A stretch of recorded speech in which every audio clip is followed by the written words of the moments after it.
Hello everyone, good morning. কেমন আছো তোমরা সবাই? আশা করি সবাই খুব ভালো আছো। Welcome back to my channel. আমি স্মৃতি। তোমরা একটা কথা তো শুনেইছো, উঠলো বাই তো কটক যায়। আজকে আমাদের জার্নিটা ঠিক ওই রকমই হয়েছিল। প্রথমেই বলি যে আমরা কোথায় যাচ্ছি, তারপর পুরো গল্পটা বলবো। আমরা আজকে সবাই মিলে যাচ্ছি গুয়াহাটি, আসাম।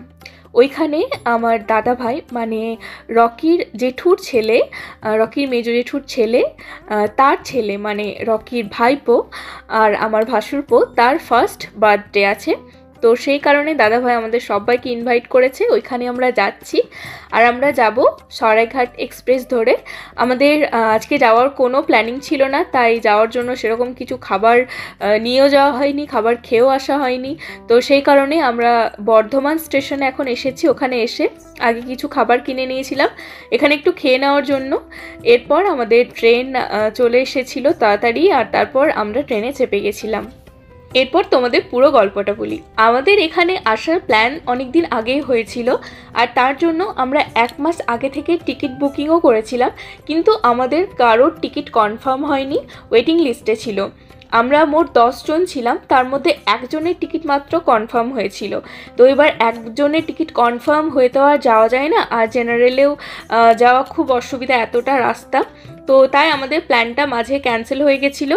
ইভেন আমরা যাওয়ার একদিন আগে তৎকাল কাটার চেষ্টা করেছিলাম, আমাদের সেটাও ক্যান্সেল হয়ে গেছিলো। তো তাই ভেবেছিলাম যে আমরা যাব না। কিন্তু ওখান থেকে দাদা এত জোর করছিল, কারণ দাদা এত আয়োজন করে রেখেছিল আমাদের সবার জন্য। তো দাদা বলল কোনো রকম কষ্ট করে যদি একটা রাত তোমরা চলে আসো আমার খুব ভালো লাগবে। তো সেই কারণেই আমাদের হঠাৎই প্ল্যান হয়। ট্রেন ছাড়ার মাত্র 4 ঘন্টা আগে আমরা ঠিক করি যে না, কোনোভাবে একটা টিকিটেই সবাই মিলে চলে যাব। তো তারপর আমরা চলে আসি বর্ধমান স্টেশন। এখানে গেছিলাম আমি, রকি, আমার এখানের বাবা মা, সাথে রকির মেজো জেঠু, আর ছিল মেজদি মানে যে দাদাভাই, সেই দাদাভাইয়ের বোন, মেজদির ছেলে মেয়ে, আর আমাদের পাশের বাড়ির একটা কাকু। তো এতজন মিলে আমরা মোট 10 জন মিলে একটা টিকিটে গেছিলাম। তা বলে ভেবো না আমরা কেউ টিকিট কাটিনি, আমাদের সববার জেনারেল টিকিট কাটা ছিল, প্লাস S2-এ আমরা সবাই গেছিলাম, তার জন্য এক্সট্রা টিকিট কাটতে হয়েছিল, শুধু সিটটা পাইনি। তো এখন বাজছে রাত 1:30 আর আমরা NGP পৌঁছে গেছিলাম। একদম যখন ভোর তখন আমরা সবাই মোটামুটি একটু করে সিট পেয়ে গেছিলাম। ওখানে একটু ঘুমিয়ে নিয়েছিলাম 1-2 ঘন্টা। বাকি পুরো রাতটা আমরা ওই কেউ বসে কেউ উঠে, কোনো সিট ফাঁকা থাকছিল সেখানে বসে চলে এলাম। যাই হোক, এটা আমাদের একটা মেমোরেবল জার্নি হয়ে থাকবে সারা জীবন, কারণ একটু কষ্ট করে একটু মজা করে খুব হাসাহাসি করতে করতে আমরা এখানে এসেছি। এখন আমরা এসে পৌঁছে গেছি কামাখ্যা রেল স্টেশনে। দাদার বাড়িটা হচ্ছে গুয়াহাটিতে, কিন্তু আমরা কামাখ্যাতেই নেমে গেছি, কারণ কামাখ্যা থেকে গুয়াহাটি পর্যন্ত এই সরাইঘাট এক্সপ্রেসটা যেতে অনেকটা সময় লাগায়। তার আগে আমরা কামাখ্যাতে নেমে তাড়াতাড়ি পৌঁছে যাব দাদার বাড়ি। আর দাদা রেল স্টেশনে আমাদের জন্য মোট 4টে গাড়ি এখানে পাঠিয়ে দিয়েছিল, যে গাড়িগুলোতে করে আমরা এখন দাদার বাড়ি যাব। মাঝে যখন আমাদের যাওয়ার প্ল্যানটা ক্যান্সেল হয়ে গেছিলো তখন ভীষণ মন খারাপ হয়ে গেছিলো, কারণ আমরা এতদিন থেকে ভেবে রেখেছিলাম। আর তোমাদেরকে জানাইনি তার একটাই কারণ যে আমাদের টিকিটগুলো কনফার্ম হয়নি, তাই আমরা ভেবেছিলাম যে টিকিট কনফার্ম না হলে তো আর যাওয়া হবে না, তাহলে আগে থেকে বলবো, তারপর যাওয়া হবে না, ওটা খারাপ লাগে।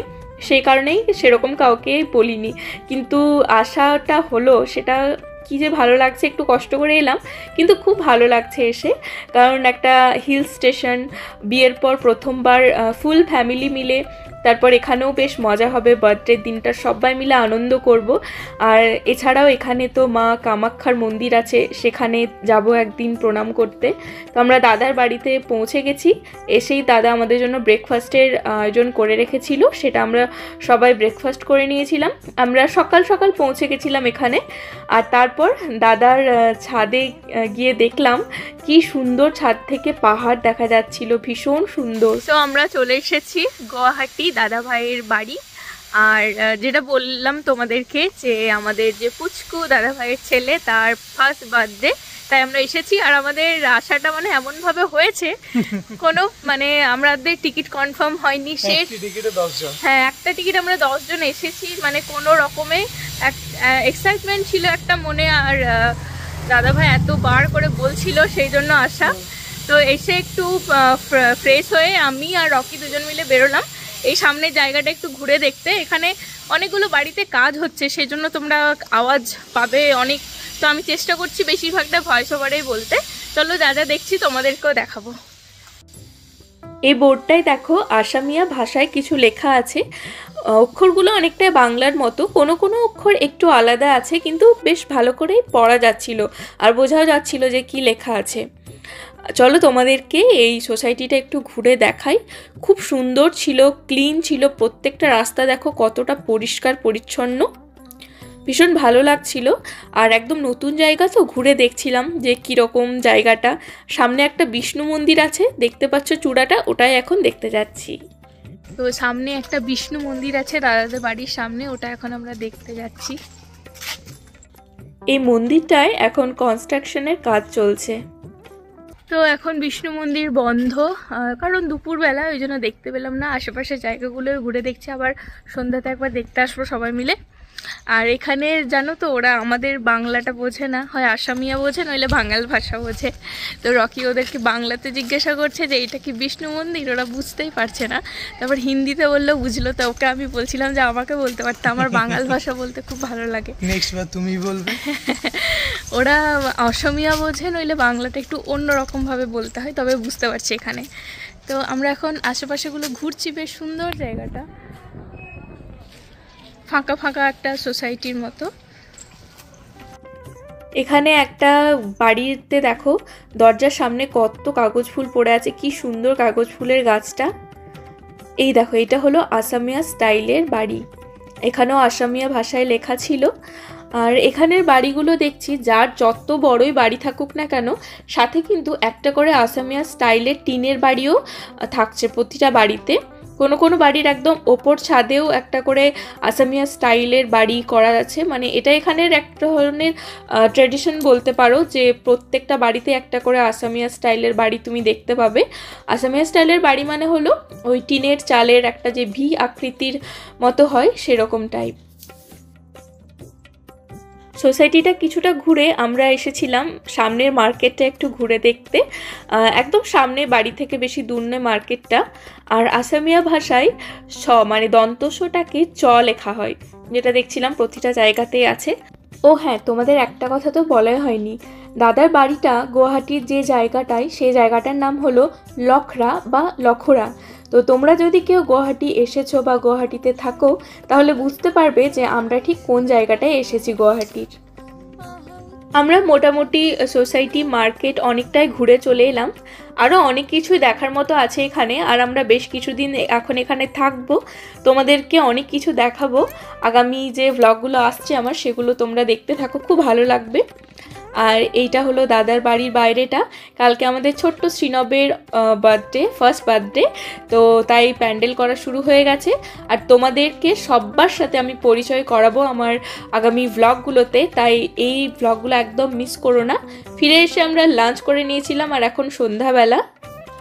তো সকালে একবার গিয়ে মন্দির দেখতে পাইনি আমরা, আর একবার সন্ধ্যাবেলা যাচ্ছি, দেখি যদি খোলা থাকে তো ভালো, আর নইলে আবার সামনে থেকে ঘুরে আসবো। কারণ আমাদের তো একটা পুরো নতুন জায়গা, ঘুরতে বেশ ভালো লাগছে, কারণ এই জায়গাটা বেশ সুন্দর, ফাঁকা ফাঁকা। চলো আবার ঘুরে আসি একবার, আর তোমাদেরও দেখাই। আর তোমরা যারা আমার ভিডিওগুলো দেখছো, অনেকেই কমেন্ট করো না, তো তোমরা কমেন্ট করে কিন্তু একটু জানিও যে কেমন লাগছে, তাহলে আমার বেশ ভালো লাগবে, মনে হবে যে না তোমরা দেখো আমার ভিডিওগুলো। কারণ ভিডিও দেখলে তো আমি জানতে পারি না কে দেখছো, কিন্তু কমেন্ট করলে আমি তোমাদেরকে চিনতে পারি। যেমন যারা রেগুলার কমেন্ট করো, মোটামুটি সবার নামও আমার মুখস্থ হয়ে গেছে যে কে কে আমার ভিডিওতে কমেন্ট করো, তো আমার বেশ ভালো লাগে কমেন্ট করলে। এখানে সব রাস্তাগুলোই মোটামুটি একই রকমের লাগছিল আমাদের, তাই সন্ধ্যাবেলায় আমরা আর ওই বিষ্ণু মন্দিরের রাস্তাটা খুঁজে পাইনি। আসলে প্রথম দিন তো খুব একটা জানা নেই রাস্তাগুলো। আর দাদার বাড়ির সামনে বেরিয়েই মার্কেটটায় একটা দোকান আছে, যেখানে খুব সুন্দর সুন্দর আসামের খুব বিখ্যাত একটা ট্র্যাডিশনাল পোশাক মেখলা বিক্রি হচ্ছিল। ভীষণ সুন্দর ছিল মেখলাগুলো। তো আমরা ভাবলাম সামনের মার্কেটটা একটু ঘুরে দেখে আসি, সন্ধ্যেবেলায় কেমন লাগছে দেখতে। কারণ পাহাড়ি জায়গা তো, এই সন্ধ্যেবেলাটা না ভীষণ ভালো লাগে। হালকা ঠান্ডা ঠান্ডা ওয়েদার ছিল, খুব বেশি যে ঠান্ডা ছিল তা কিন্তু নয়, সামনে দেখলাম একটা হনুমানজির মন্দির ছিল, যেখানে অনেকজন প্রদীপ জ্বালাচ্ছিল সামনে। আমাদের এই আসাম ঘুরতে আসার প্ল্যানিংটা কিন্তু খুব বেশি দিন আগে হয়নি, 1 মাস আগে হয়েছিল। 1 মাস আগেই দাদা বলেছিল বার্থডে ডেটটা ঠিক করে, তখনই আমরা টিকিট বুকিং করে নিয়েছিলাম। তাও ভাগ্য খারাপ, তাই কনফার্ম হয়নি। তো আমার যখন বিয়ে হয় তখনও জানতাম না যে বিয়ের পরই একটা এত সুন্দর ট্যুরে আমরা যাব, কিন্তু ভীষণ ভালো লাগছে। তো আসামের রাস্তায় ঘুরতে ঘুরতে এই জায়গাটায় একটা জায়গায় দেখলাম দোকানের সামনে কি সুন্দর একটা সাদা রঙের ইঁদুর দেখো রয়েছে। আমি ছোটোবেলায় একটা কার্টুন দেখতাম স্টুয়ার্ট লিটল বলে, ওখানে ঠিক এই রকমই একটা সাদা ইঁদুর ছিল। তোমরা যদি কেউ স্টুয়ার্ট লিটল দেখেছো তাহলে বুঝতে পারবে কোন জিনিসটার কথা বলছি।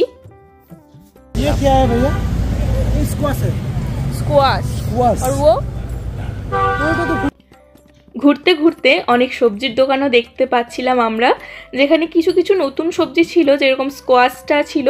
যদিও স্কোয়াশটা আমি আগেও দেখেছিলাম কলকাতাতে, কিন্তু আমি নামটা ভুলে গেছিলাম, তাই আবার জিজ্ঞেস করলাম এখানে।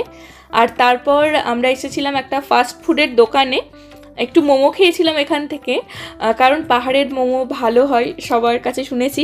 আমিও খেয়েছি, এর আগে আমি গ্যাংটক গেছিলাম একবার, আমার কলেজ থেকে এক্সকারশনে নিয়ে গেছিলো গ্যাংটক, তখন গেছিলাম। তো এটা আমার সেকেন্ড হিল স্টেশন। মোমোগুলো ভালো করেছিল, কিন্তু খুব ভালো নয়, কিন্তু ভালো ছিল খেতে।